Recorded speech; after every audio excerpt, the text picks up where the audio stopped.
Thanks to Ben McGinnis for playing us in as he does every week. Welcome back, everybody, to yet another episode of Two Severed Heads. And as you can see here, Friday the 14th, we're close. So, but yeah, today we've got a very special guest for everybody. We've got lots to talk about later. I was at Comic Con this past weekend, and I had some great panels. So we're going to talk about that. And but now we don't want to keep him waiting any longer. The man, the myth, the legend, Ari Lehman. How's it going, buddy? Steve, what's up? Two severed heads. Got them right off. Boom. What's up, guys? How you doing? We're doing good, man. Good.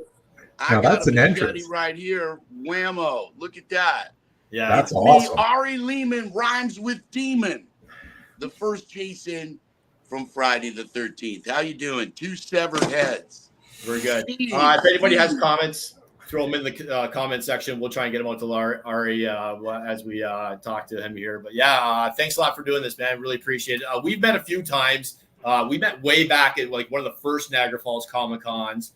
And then a couple years ago, again, I was with my daughter at Frightmare. We met again. And then we just saw each other at 420 Expo. Oh, yeah. Well, we love appearing up there at Niagara Falls. Chris and his whole team are absolutely magnificent. I love them. We had such a good time at the 420 Con. That was amazing. You know, yeah, I had never been to the after party just had us there on Halloween, and first Jason played the VIP party. That's right. And it was so packed. I was very, very grateful. Yeah, there was a really great turnout. We played with Blood Opera. Yeah. A really cool band from Canada. I don't know if you guys know them, but you I should. know them. So yeah, Blood Opera is awesome. And recently we played with them again in Hamilton, which was fantastic. So not to mention we're gonna be back up in Canada later this year. So we're really excited about that too. I think that's in November or December. Oh, wow. Yeah, we've got your tour dates here, and we're going to post them on both Ryan's All Things Geek and Two Severed Heads. So after we post them, don't worry about jotting them down. You can awesome. Of course. Or you can go to First Jason. We will get his social media out to you as well, and you can find a date near you because, yeah, that was I didn't get to go to any of the after parties. So at 420 Expo, that was the first time I got to see you guys play. Oh, right on, man. That was so much fun. And we played at 420 on 420. That's and, right. You know, we got everybody to light up, and which is always wonderful. But, you know, yeah, Chris and them, their Frightmare in the Falls event really does go a long way to celebrate the great legacy of horror. And, you know, I'm always saying how it's an American legacy, but it's certainly also a North American legacy, you know, because if you look at it, really, you've got Canada and Mexico, and it's all part of a great literary tradition. I like that opening you guys had. I saw poor Jack Nicholson there. Yeah. You know, there he was in The Shining. Yeah. You know, and the late great Steve Dash. Yeah. Oh, yeah. Steve, amazing. I love Steve. He was just such a wonderful person. Yeah. He's the real sackhead Jason. The true, and you know, well, every Jason had a different kind of character. I'm kind of like the rocker Jason. That's but right. Steve was kind of like the Goomba Jason. He was from Hicksville, Long Island, and he would be like, Ari, when are you gonna get a haircut already? You know, how do you roll like that? I mean, come on, just get it.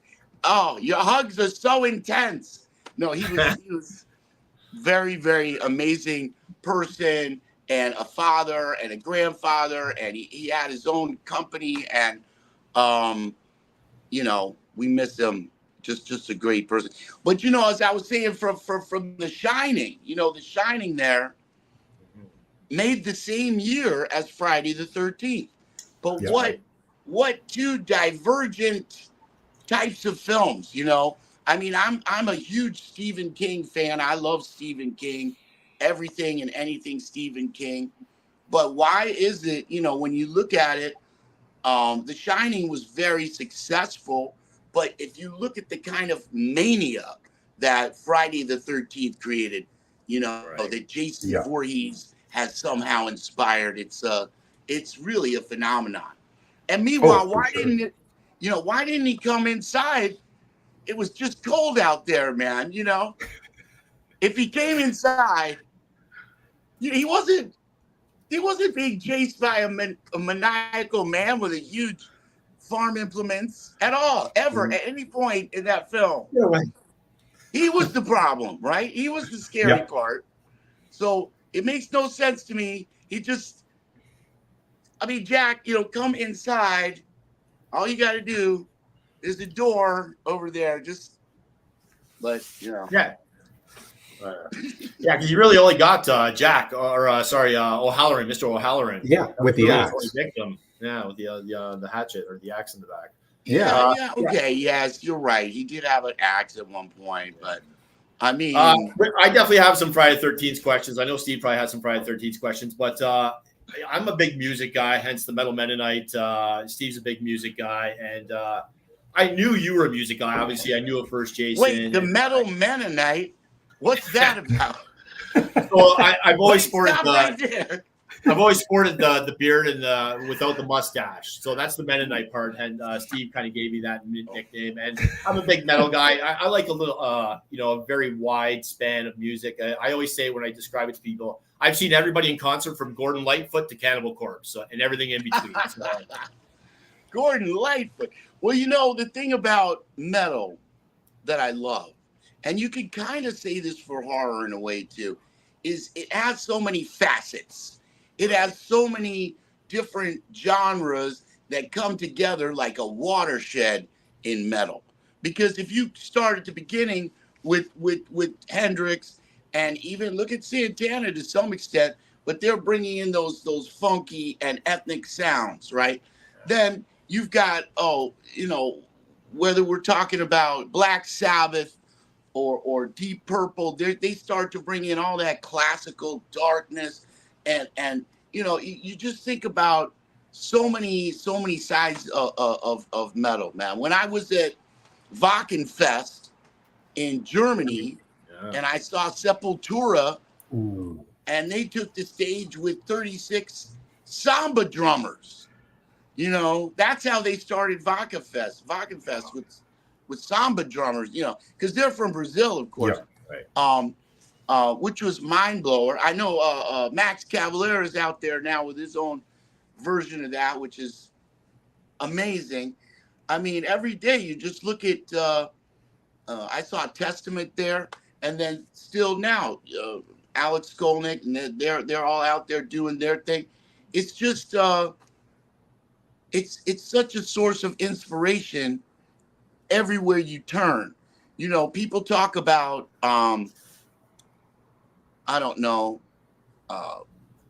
cultural stagnation due to oversaturation with social media. But you don't see that on the metal scene. On the metal scene, what you see is a propagation of ideas.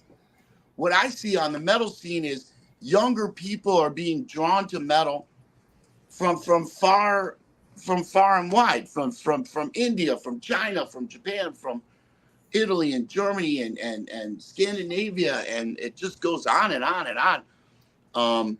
Whether you're interested in just the sheer virtuosity of the performers, we're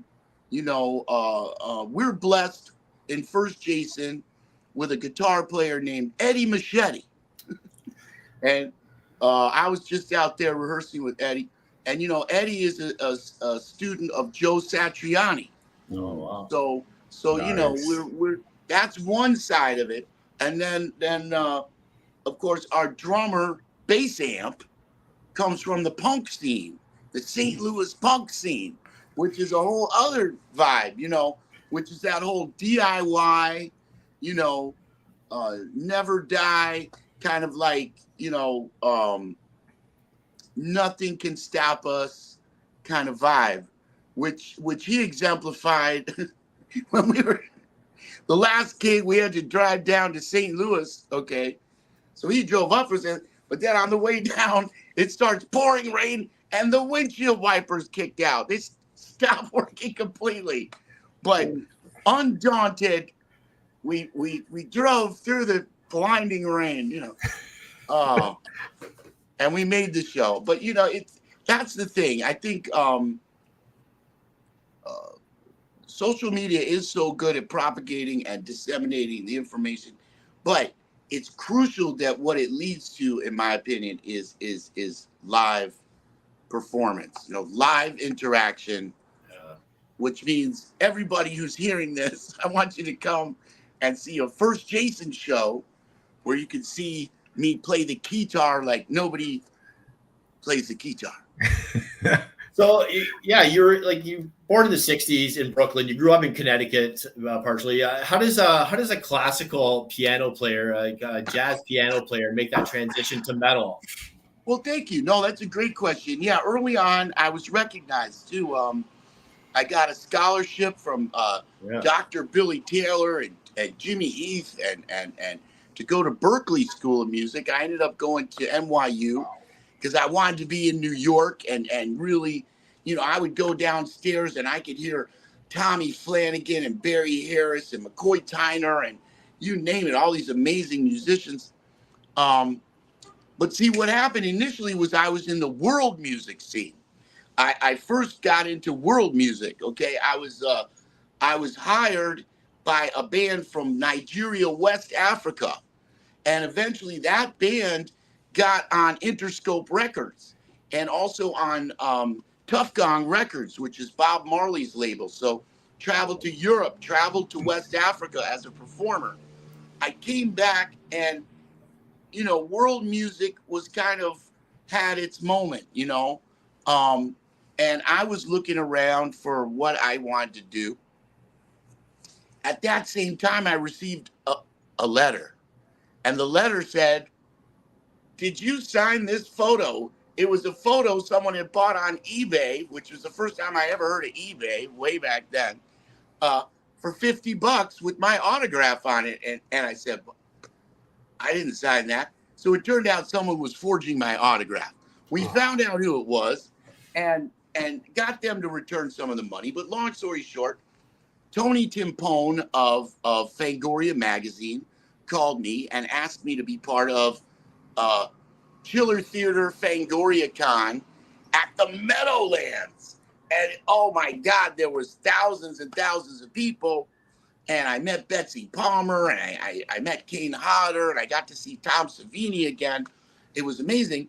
And but it quickly dawned on me that these were not reggae music fans, that these were metalheads, you know, and punks. So I started the wheels started turning.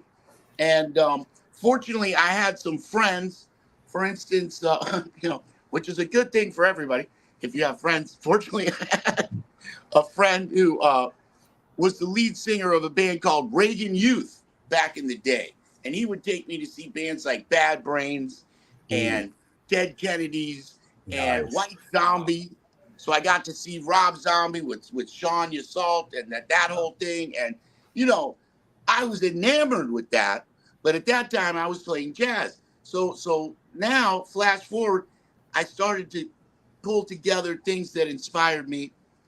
And, well, then I got to Chicago and the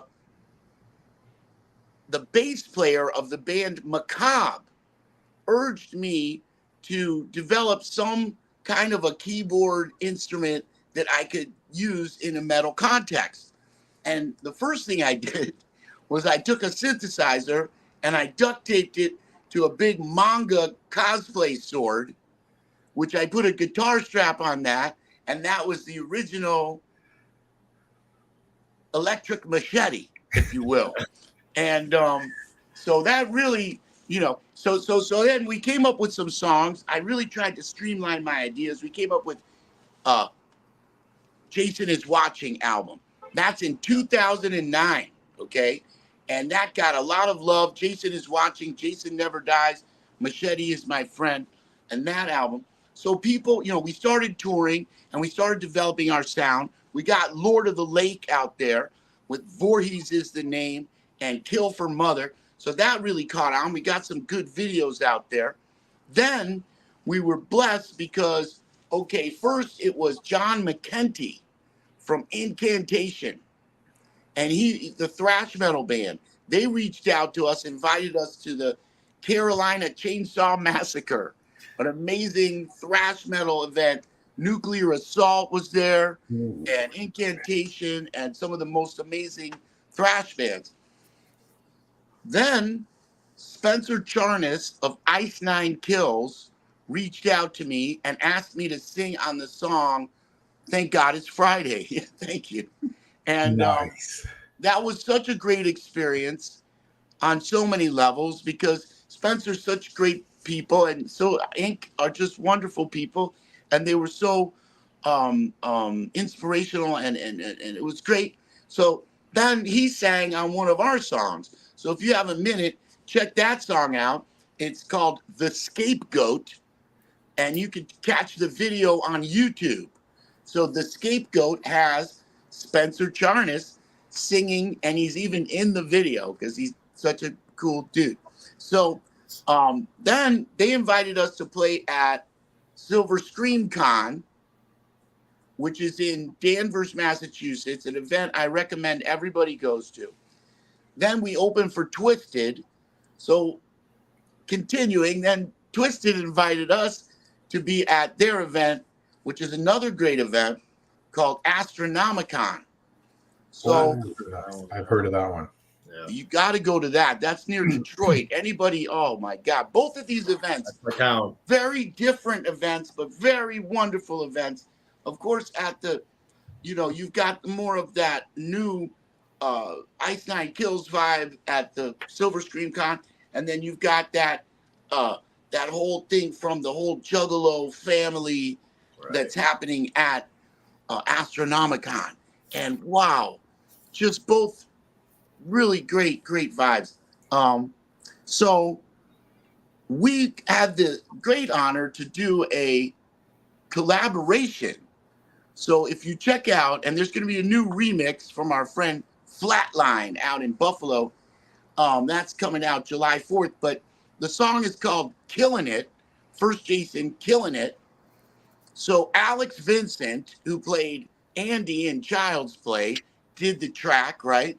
So I do a verse, and I'm on the chorus. And then, Courtney Gaines, who played Malachi in Children of the Corn. Yeah. We've had him on the show. He does a verse, okay? And then Tim Capello, the sexy sax man from the Lost Boys. Yeah. He's playing all over the track. He's amazing. And then the real pièce de résistance is Twisted does a double verse, and Jamie Madrox from Twisted comes in and really kind of shows us how it's done, And so, yeah, that song is called Killing It, and it's up on Spotify. And so, yeah, we're doing a remix of that. So, that kind of exemplifies the sort of thing, where we had that inspiration, and the fans' response was great. That was really increased by working with these others. So we got to go out to there's a great event in Manchester, England called For the Love of Horror, and Corey Taylor was there, and so we got to do a thing there, and Tim was there again, and there was 3,000 people. That was kind of a highlight. But quite frankly, First Jason, we love to go all over the country, Canada, anywhere we can get to in our van and interact with the horror scene in all of these different towns. Because, you've got such a family, guys, as I'm sure you're aware of. You've got those independent filmmakers. You've got the haunt enthusiasts who are running a little haunted house. You've got hearse owners. You've got horror burlesque. You've got tattoos, pet parlors that are, just people are. It's a family. So, Hey, I run an event in the town where I'm from. We're in our 13th year, the Welland Zombie Walk, and we collect food donations and non-perishables for Pets Alive Niagara and our local food banks. So we've raised over $60,000. And I actually got married at this past year's event, and we had a zombie wedding. You see, I love that. And even more so, the connection between charities like the Red Cross and haunted houses goes back like 100 years. So I mean, you look at so many of these events have gone and raised a lot of money for different events for good charities and schools and everything. It's I love being a part of that. I mean, of course, one never forgets or takes for granted being in a feature film which has had the resonance of the character of Jason Voorhees, which is now part of American mythology. And that's because of the wonderful fans. When they saw that scene of Jason emerging out of the water unexpectedly at the end of the film, wow, it just triggered the imagination. And people just have made that such a lasting character, and I never forget that. And but that said, it's equally thrilling to just show up. Like, I don't know, I was in San Antonio the other day, and kids show up and all kinds of people. And you realize how much it means to them because of the experiences they've had with their families getting together. It's kind of mind blowing, to tell you the truth. It's a lot. A lot of the district school boards and stuff around here now. I know some of them have black and orange day instead of wearing costumes to school, and it's just like that was one of the driving forces behind us starting the Welland Zombie Walk, and it really kept going because the people that were coming out were families, were young kids, and to them this has become their Halloween. That's awesome. Yeah. Well, what is it? It's like I think a lot of the celebrations, where they have a little scary mythology, if you look throughout the world, that's what really grabs people. Yeah. People are really, you want people to do good stuff. Well, tell them a scary story that will get their attention. That's something we all share as a human being. Everyone is afraid of something. Oh, yeah. If you just walk out and say, hey, everybody, let's all just do good and be good, they're going to fall asleep. But if you say, wow, there's a monster, there's a Godzilla, there's a volcano, there's, you look at the, look at the scriptures, there's a flood, there's pillars of fire. Okay. There's, you look at all the epics throughout history. You look at Hindu Mahabharata, and they don't just say, oh, we want to be peaceful and ahimsa, man. No, they tell the story of Bhagavad Gita, which is Arjuna standing between two armies. There's two armies. And he says, Krishna, I don't want to kill my uncle over there. That's how the book starts. So, even no matter what we're teaching, or what we're doing, Now, I'm not saying all horror does that. I don't even know what the message is, but I do know that that's an effective methodology. Like, I love Terrifier, but I don't know what the message. Like, what? Steve did some work on Terrifier too. Yeah. Don't fuck with clowns. I think that's the big message. Leave them alone. Yeah. Well, no, I mean, if you look at the first one, and I know Catherine, who got sawed in half, great actress, and I guess that was the whole thing that she sits on his lap and she's teasing him. Yeah. Oh, we shouldn't. Yeah, that's true. Don't tease people. There was no consent. There was no consent.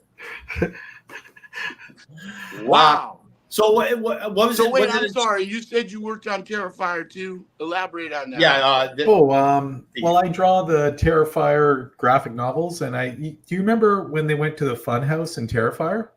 Yeah. I built the Fun House. Like that's a miniature. I built that, and then I did the cereal boxes and everything for it. Well, I love that team. I love David. I love Damien. Yeah. I'm very proud of them. I always championed them. I knew that they had the right idea, you know. And David's the sweetest guy on the earth. Like, he is just a genuinely nice guy. Yeah, very true. Awesome dude. Yeah, he is. When we were up there at that last Frightmare in the Falls, they were there. Yeah. I was just around the corner from them. I had my art booth set up there. They're great people. I think that, well, if you look, what is it that they did? It's that they went back to just a pure shock value. Yeah. Just let's scare the pants off people, you know? And they're using practical effects. Yeah, that's the best effects. Yeah. To great effect. You know, I think we're all tired of you know, have you ever been scared by a CGI?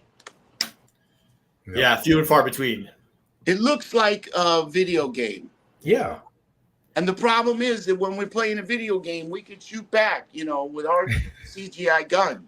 So it just never gets you in the same way, you know? No. Practical is always the best way. So, yeah, you worked with Sean Cunningham on Friday the 13th, but that wasn't the first thing you did with him. And that's actually how you... No, yeah, when I was a kid, so I lived in Westport, Connecticut, and I was a kid who loved, you know, acting, and I would do a lot of plays and shows and stuff, but also I like to play soccer. Okay, and this is important because a couple of buddies of mine, you see, Sean Cunningham initially did a movie. Great director, wonderful person. He did a movie that was kind of a takeoff on the Bad News Bears. Right. It was called Here Come the Tigers. And, you know, so he had some success with that. So he decided to pitch this idea, which was a similar movie about soccer. So I auditioned for that movie by sneaking in at the YMCA in Westport, Connecticut to an audition. I got in there and they gave me the 80-line role of Roger in Manny's Orphans, which is, oh my God, wow, that's mind-blowing. Yes, it's a story of a ragtag bunch of orphans that win their orphanage back from the mafia in a soccer tournament. Nice. The heartwarming tale of a lovable but downtrodden guy who kind of, with the help of the school teacher, you know, he wins the heart, and you know, it's a very nice movie. And it even featured the New York Cosmos, and part of it was shot in Cosmos Stadium, and freaking Pele was in this movie, and Werner Roth was in this movie, but it didn't matter. Paramount Pictures turned it down. They said nobody plays soccer in America.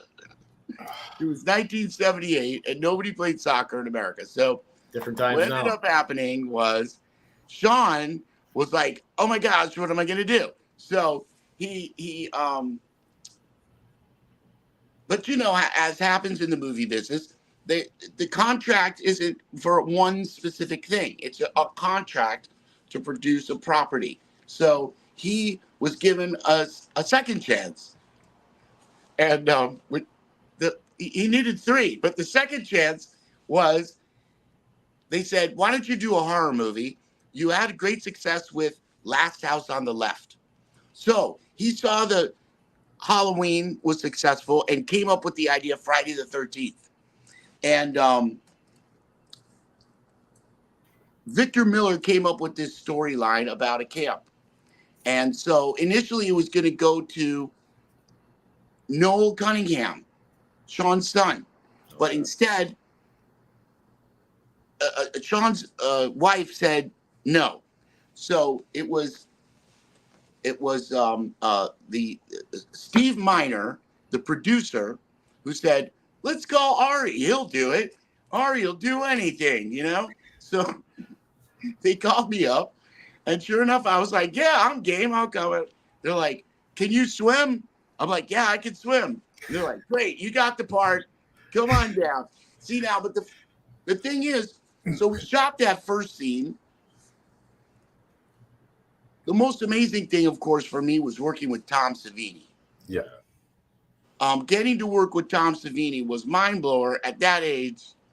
To see all of the tricks and of the trade, you know, learning about horror, and he had, you know, decapitated heads and severed limbs and explosive devices and you know, they were hanging out on mini bikes and playing, you know, shooting BB guns and just, you know, it was a blast. It was so much fun for me.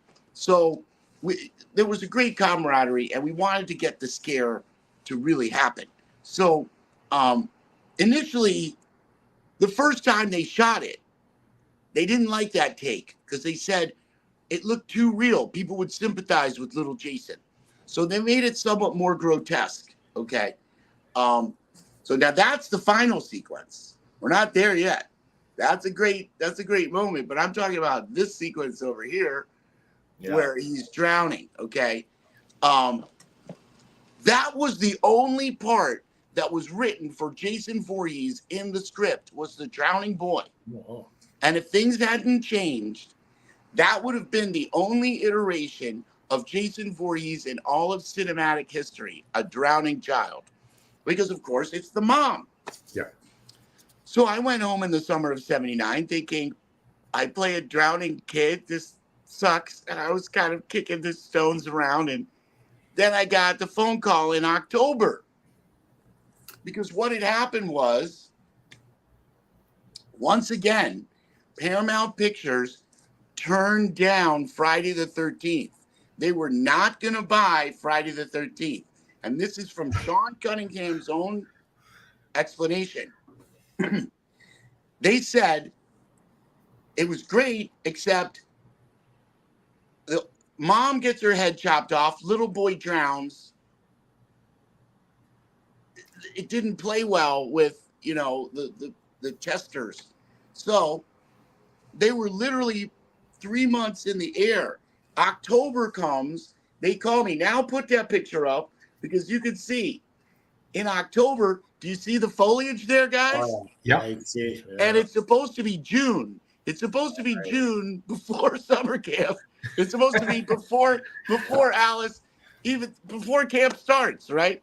But no. So they call me back and they do that whole scene, and wow, you know, it was great. The thing was, they really wanted to get to scare Adrian. So to make it more effective, Sean, for the first take, that was the second take. For the first take, the very first take, which is a close-up, and it's just green. And what they ended up doing was sandwiching the first take in between the second take. The first take, he says, Ari, the cameras are rolling. Just go out in the water. You won't be able to hear me to say action. So just look at the bubbles. When the bubbles clear, that's action. You're the director on this scene, Ari. And I was like, wow, this is so cool. So I went out in the water. I'm the director. You know, Sean was just great at working with kids. And he knew exactly what I would do. There was no other direction than that. So I went out in the water. I waited for the bubbles to clear. I thought, what is my motivation? And I thought, bitch killed my mom. So I grabbed the side of the boat and I come out like all gangbusters. And I'm in midair. I realize this nice lady who I've never really met has no idea what's going on whatsoever. And she looks up and she goes, "Wah!" And her face changes, and that's where they got it, right? Nice. Then she grabbed me and said, "Get off of me." Threw herself. She fell in the water. Okay. They had to grab her out. They had to, blow dry her hair really quick, Now there's a famous picture where I'm looking at the camera and she's kind of going like this. And Sean is telling me, "Okay, Ari, this is the second take. Please don't manhandle our actress this time." But he just blamed me for it. He didn't want to take the blame. And I'm looking at him like, "Bro, what?" But I was smart enough as a little kid not to say, "You told me to do and but so so shock value was achieved. And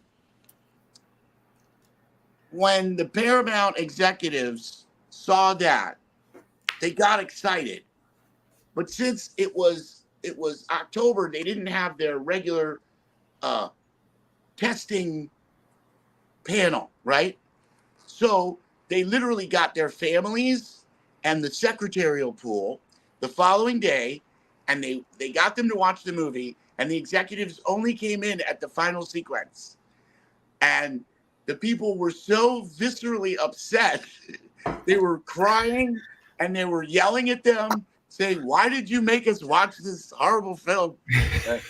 So that is when they realized that they had a hit, and they distributed Friday the 13th in 800 theaters across the country on the same day. And this is crucial because, Sean loves when people say all these wonderful things, how great Friday the 13th is, but he's also humble in the sense that, and honest. And he said, "Look, distribution has a lot to do with it." He said they decided to put it in. No film had ever been distributed in 800 theaters across the country ever. Maybe 50 tops on the same day. I mean, you see what I'm saying? On the very same day. So, I guess they were doing that to avoid word of mouth spoiling the ending, la, la, la, Yeah. But it was very effective. So lovers of Friday the 13th should know the truth. Well, we are definitely grateful because I've been a Jason guy my entire life. I mean, I love all horror, just like I love all music. But Jason's always been my guy, and these movies have always had such a special place in my heart. Well, And it's been Jason has a moral compass, man. He's not like Michael has no cap, And but the interesting thing there about that, and it connects, is that as Sean told me and the audience at an event in Germany not too long ago, he also had a hand in the development of Freddy Krueger with Wes. Sean helped to design Freddy Krueger from the beginning. And so Whoa. I said, "Sean, this is it's like having a brother from another mother." Nice. There you go. So tell everybody what you got coming up, Ari. Okay, let's start. No, So you got so many great things. Yeah, we're coming right up is the Oddities Festival in Flint, Michigan, where we're gonna rock out with a bunch of great bands. We're super stoked about that. A bunch of other highlights. We've got we're going to be at the Blairstown Diner on Friday the 13th of September. That's the actual location in New Jersey where they filmed Friday the 13th. And that's going to be a party. Then we're also going to be at Silver Scream Con. That's in September on the 14th and 15th. That's the Ice Nine Kills event. Also, before that in July, we're going to Florida. So check the calendar for that. And then the big Halloween show is in Pittsburgh at Hard Rock Cafe with Green Jelly. We're really excited about that too. We're gonna have X-Ray Dead is gonna be there and a whole bunch of great bands. And it's just so wonderful to be a part of the family the monster family that's out there.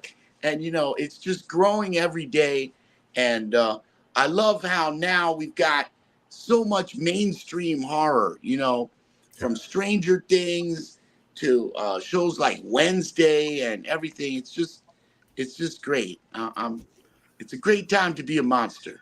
It is. Yeah, no, it definitely is. I really want to thank you for taking time out of your day to come and do this with us. It was a real pleasure chatting with you. 2 severed heads. I'll sever Steve and Steve. Oh. Got you guys. Wow. All right, go to our social media. You guys, I'll post all of the tour dates that he has coming up. Go to firstjason.com. You can find those stuff there. Go to Spotify. Right. Check out the music, man. Go to YouTube. Check it out, man. You're going to love it. If you're a Friday the 13th fan, if you're a horror fan, you're going to love First Jason. So thanks a lot for doing this. Yeah, thanks for coming on, man. Thank you. Jason never dies. All right. Take care. 2 severed heads. Awesome. All right, everybody. That was pretty awesome. I know for me as someone who watched that movie, and that, like he was, talking about that last scene where oh man, that traumatized me as a child. Yeah. Another reason not to go near the water. Exactly. I keep telling people this.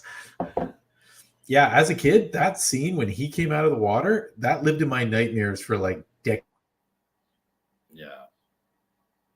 Oh, I think we lost Steve. Oh, you're back.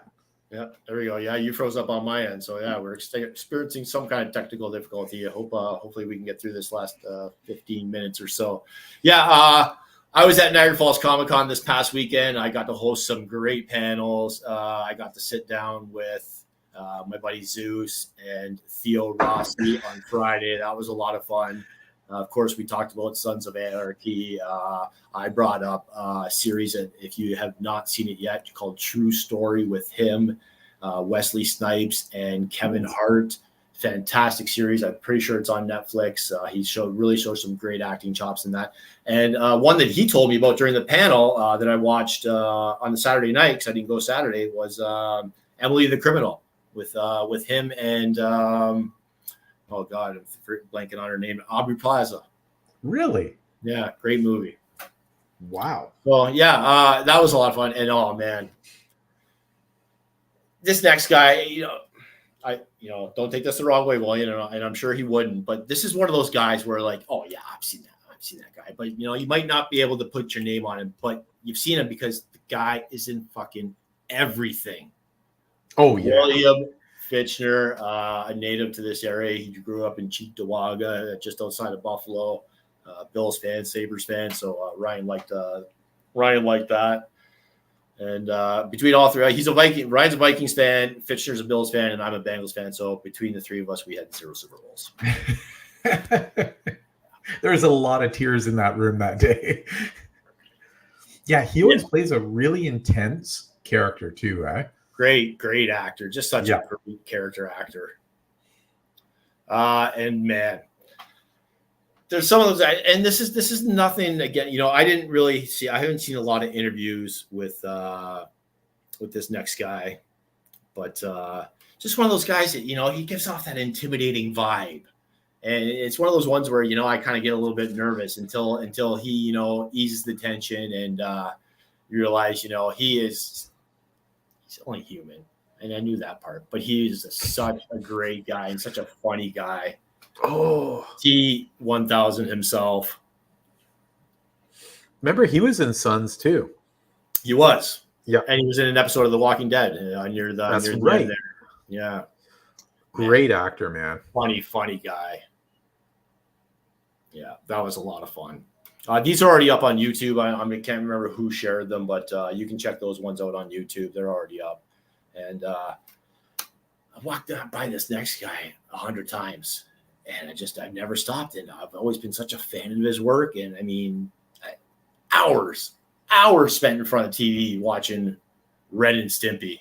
Oh, Bob Lab. No, I know. When you sent me this pic, I was so jealous because I've always wanted to be Bob Lab. Like, I draw, like, in college and university. I would just draw. Even now, just when I'm doodling, Ren and Stimpy like crazy. And and always wanted to meet him. And did you sing the log song? I remember doing a project. Right.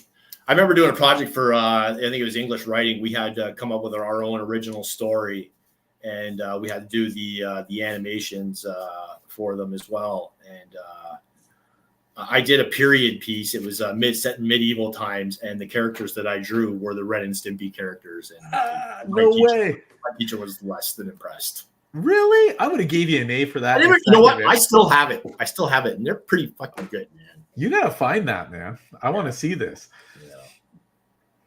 Yeah.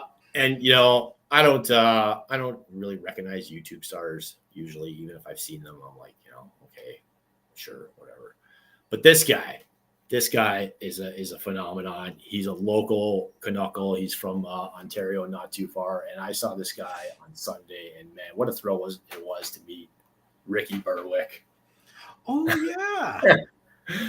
Funny dude. If you're not familiar with Ricky Berwick, go check out his YouTube channel. I mean, all his stuff might not be for everybody, but I always get a chuckle. Yeah. And I have been waiting for Roxy the Rancor to show up at Niagara Falls Comic Con. So that was pretty cool. That was like your highlight, eh? It was literally when Austin got there on Friday, that was literally the first thing we did. Yeah, I know. When you sent me that pic, I'm like, you've been waiting to do this, haven't you? That's a really impressive Rancor. Who had that? Yeah, I've been aware of them for about a year or so now, maybe longer, maybe closer to 2 years, and I've been following their social media, and yeah, it is just amazing. That is so impressive. It's I'm pretty sure it's 5 pieces. Did they make it? Yeah. Oh my God. Yeah. Wow. Pretty impressive. That is outstanding. Always great cosplayers at these events. People go all out, and you know, I thought these guys were best in show this year. They even had the bat. That's odd. We're in bat country. He's like, he took his hat off, and he had hair on top. He's like, I almost just shaved the top of my head. I'm like, dude, you gotta fully commit, man. I'm like, I did it when me and Amber did Zombie American Gothic. That's awesome. Yeah. But nonetheless, pretty awesome cosplay. That is killer. There is a Fozzie walking around with the backpack. With the backpack, yeah. And I said it was when he walked by. I said it's Fozzie Bear going on a walkabout. Ah, that's awesome. I got a pretty good laugh. I love the cosplay. Yeah. And the last one, if you've been to Niagara Falls Comic Con, you've seen this next guy. He's a staple at Niagara He's Falls awesome. Comic Con. And I love that he stays in character. Yes. So this picture was near the food vendors, near the front corner of the building, and it was pretty packed. There was only the one empty table. Me and Ryan went over and sat down, and he had come over, and I'd actually just met him for the first time out of costume. Prior to that, Ryan's like, "Do you know who this is?" You know, I'm like, "No." He's like, "It's a Swedish chef." I'm like, "No way!" And then we saw him a little bit later, and he walked out, and we started carrying on the conversation with him, going, and people are looking at us like, "What the fuck is wrong with these three?" That is so awesome. I'm like, he's like, "Oh, on vacation." He's rocking the Hawaiian shirt. I love that he mixes it up. But not too many horror panels this year. So my highlight was obviously she had been in one Saw movie, Saw 5. She made it to the end, almost to the end. Yeah, in that movie. But everyone knows Julie Benz from Dexter as Rita, and I'm going to play a couple clips here from the panel that we hosted with her. I honestly believe that you could show Rita Dexter, like all the footage and be like, and she would not believe it. Because when you share a life with somebody, and remember, he was so kind to her. And she had suffered terrible, terrible abuse. Like a verbally abusive mother, a physically abusive ex-husband. Dexter was her knight in shining armor, and he was so kind to her. And then they created a life together. They had a child together.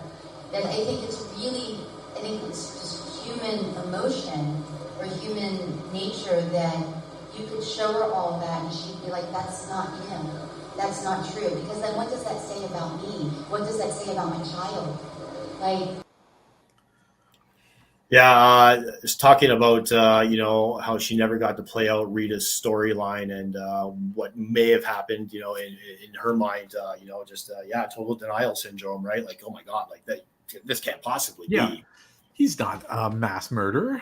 Yeah, no, yeah. I mean, she. I don't have the clip here, but she went in to talk about how it, we don't get to see that side of the news when we see a shooter or a grizzly, a home invasion murder. We don't get to see the other side. We don't get to see the living victims and how they feel. The families of these school shooters and these people that go out and they do this violence. Their families are victims too. I'm sure they get death. And come on, man, smarten up. They just went through almost equally, if not differently horrific experience as you having your child. You're just committed a heinous act. Yeah, and now they're gonna be taken away from you forever. Yeah. And they're responsible for however many killings. You know what I mean? Like they're gonna live with that. Yeah, I can't imagine. No, that'd be brutal. One more clip here. This is Julie talking about when she found out that she was being let go from Dexter in season 4. Reaction, they sat me down, and my first reaction was, oh my God, I just lost my job. And then my second reaction was, who's going to raise the baby? So yeah, it was really hard. It was tough, and I had 3 days until we shot the final scene, and that was the very last scene that was being shot of the whole season. And I didn't know I didn't know how Rita was going to die. They wouldn't share it with me. So I had 3 days where it was very difficult to go to work. It was very difficult to leave my house. I wasn't allowed to tell anybody. And I was just, it was hard. I loved working on the show. And I loved my job. And I loved Rita. And I loved the love story between Rita and Dexter. And I felt really shortchanged. I felt cheated because I never got to explore how Rita would react if she found out who Dexter really was. And I felt really cheated and really hurt. And I felt like I let Rita down. I think we all felt that way. Yeah, she brought us through the from the beginning. She actually read for Deb. Really? She said she started cursing like a trucker for weeks before, and she's like, I was Deb, like I had that role down there, like no. And she did a few callbacks, and finally one of the casting directors, I guess, was just having a regular conversation with her, and they're like, "You're Rita. Like you're not acting right now. You are Rita." And she was just like, "No, I'm Deb. Like, fuck you. I'm Deb." But yeah, wow, that's crazy. And telling that story that she did there about how she found out only with a week left to go in season 4 that she was being killed off, and that they were filming her death scene that week, and she didn't even know what it was. She said like she took it really, really hard. I had some fun at the beginning when we first started talking about Dexter and her getting killed off, and I had some fake tears, and Julie being the sweetheart she was, she took time to console me and give me and after her telling that story, she was visibly shaking, like panic attack. So I made sure to make sure that she was all right. Aww. we shared a moment. That's a nice moment. Yeah, she was great. Oh man, I know. I still don't know why they wrote her off like that. Yeah, she said, she remembers thinking, like as she said in the clip there, she remembers thinking, maybe she didn't fight hard enough. And she thought, like she said, she saw other actors doing it, but she said she had 3 really good seasons with really good storylines for Rita. And she thought, well, if I do it now, I'm just going to look like this is my show. And I just thought the other actors were being difficult, she said, and I didn't want to do that. But in retrospect, she thought, maybe she should have. And I remember at that point in the series, because I didn't watch Dexter and I didn't even really know a lot about it at all. Oh, really? I knew a lot of people I knew that did watch it weren't happy with the ending, but that was it. I didn't even know how it ended. So I got to binge it. Like I got to blow through it. And I remember having that feeling of, almost because she was such a good, good-hearted person. I remember thinking like, Dexter, you're such a dick, man. Yeah. Like I liked you, but there's no way this ends good for her. No, you dragged her into this now. And then when she died, I was like, it was one of those moments where I was like, right? You just bathtub full of blood. The only wholesome character in the whole show and killed them. I know, I was pissed, man. Yeah, but no, she was fantastic. I had a lot of fun sitting down with her. So it was all in all a good show. That's awesome, man. But what do you got going on lately? Lots of drawing. I got a show coming up in Guelph on the 19th. I'm doing a late night witch kind of market there. Then in September, I got Halloween in September. I got a bunch of shows coming up. Nice. Yeah, man. Yeah, right on. We took a little bit of a break there, but we're going to try and be back consistently again. So we will see you again in 13 days. See how that worked out? 13 days. We usually come at you on a Thursday, but this is a Friday. Friday is the 14th. It's close. I like that. Yeah. And a couple little Easter eggs in there for everybody. You see a little boy in the lake swimming in the background there, and the SS Lazarus. I was going to ask you about that. SS Lazarus, a little Easter egg in there for you. So you guys can have fun with that after the show. See us again in 13 days, where we are going to be talking about our favorite and some of the best horror movie quotes. Ooh. And there are a ton of them, and I'm sure everybody's got theirs. So we're going to want to hear yours. Nice. Yeah, comedy has those lines where you want to repeat because they're funny and they make your friends laugh, or they're just, they become part of your vernacular, right? Just something that you continuously say. And there are those kind of horror lines that are funny, but most of them, I try to stay away from the funny ones. I try to stay away from the ones that were very impactful and very, just that dialogue alone does so much for those movies. Oh yeah, they are such memorable lines from horror movies. So big time. Yeah, nobody goes around quoting drama movies. I mean, maybe show me the money, whatever that is. I don't even know what that is. People keep saying that. I don't know what that is. Show me the money. It's your own money. Anyways, I always catch myself with situations doing the game over, man. Game over. Yeah, I'm sure I have a ton of them, and I don't even realize I'm doing it. But I haven't put up with me, honestly. But I have fun doing it. If you can't laugh, you cry. Yeah, laugh. It's worth living, man. It's just not. Gotta laugh. It is literally the best medicine. Oh yeah. And also getting the bejesus scared out of you to make sure your ticker still works. And that's why we love horror movies. Thanks for everybody for joining us. This was a lot of fun to get to sit down with Ari Lehman, rhymes with demon. And for Ari, the first Jason, go to our social media, check out his tour dates. Some pretty. That's a big schedule, man. Ton of shows this over the next 2-3 months.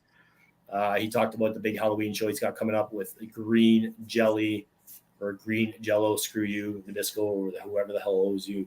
It's jello. But and you can also go. He's on Facebook. He's on Instagram, and you can go to firstjason.com to find out anything you want to know about Ari Lehman. So we are working on another Jason. So just Nice.